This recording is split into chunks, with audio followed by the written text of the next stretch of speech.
Welcome back everyone. It's been a while since the last video on the channel, but I have been running, most specifically in the shoe I really want to talk about today, the new Brooks Glycerin 21.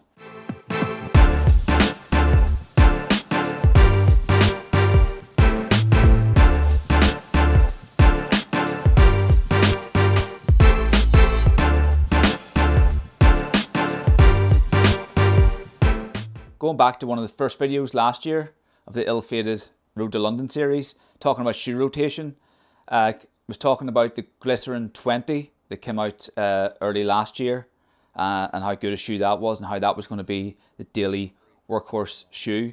With that shoe having over 550 miles in it at this stage, decided to pick up the new Glycerin 21 when it came out there on the 1st of February. It's actually amazing how light this shoe is. Touching that when I get to the specs. Brand new shoe. Only got about 50 miles on it now in the past month. And overall, the changes from last year, sort of minimal, but I don't think they've made the shoe any worse. If anything, I think they're slightly better than last year's version. Just going to put a few specs up on the screen here.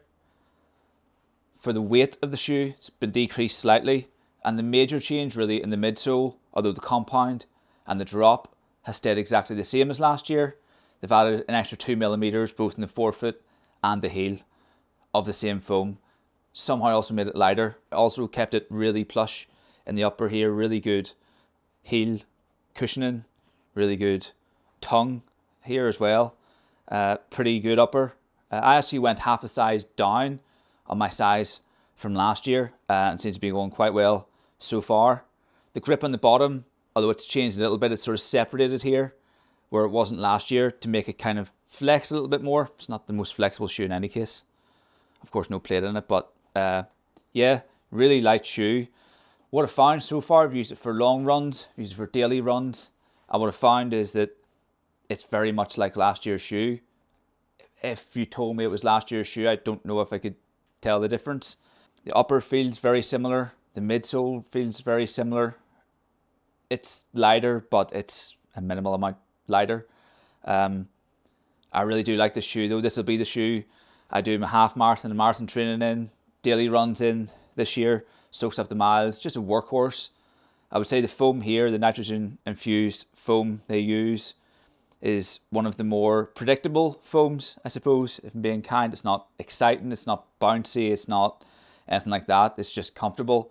It just eats up the miles. It doesn't tend to flatten over a longer run. Obviously, me being a bit of a heavier runner, it supports me and holds me up quite well in the later miles of a long run. Very happy with the shoe. The only caveat I would have, I've recommended to other people, is that if you think you might like this shoe, if you think you might enjoy it, or it might serve a functional role in your training, is maybe look at the old one, the 20. It's very much the same. You can get it for about half the price of this these days, sort of 90 to 100 pounds. These are 165 pounds. Retail now. I got my pair from a great local running store. I'll put a link to in the description, the Running Bubble in Lisburn, and really recommend actually if anyone local is looking for a pair of running shoes, a pair of these to go along there. Try them on, get on the treadmill. The guys are very friendly, give you great advice. They also sell the 20s there as well as the 21s, so you've got a choice along with a lot of good running clothes as well. So very much recommend those guys. But back to the shoes then. And again, in terms of score out of 10, I put these at a 7. Nothing spectacular. I'm kind of biased because I've always run in Brooks shoes. I do like them. They will be predictable. I'll probably buy the 22s next year. Not exciting. If you're looking for one shoe to do everything, this isn't it. This won't necessarily be a great race shoe, a great fast shoe, an exciting shoe. The foam is just there to be predictable, to gobble up the miles, not to cause you any issues. Stable enough as well, but it's not going to be the one shoe that does everything. It fits squarely in the long run, easy run section of my running arsenal. I would recommend it for that purpose.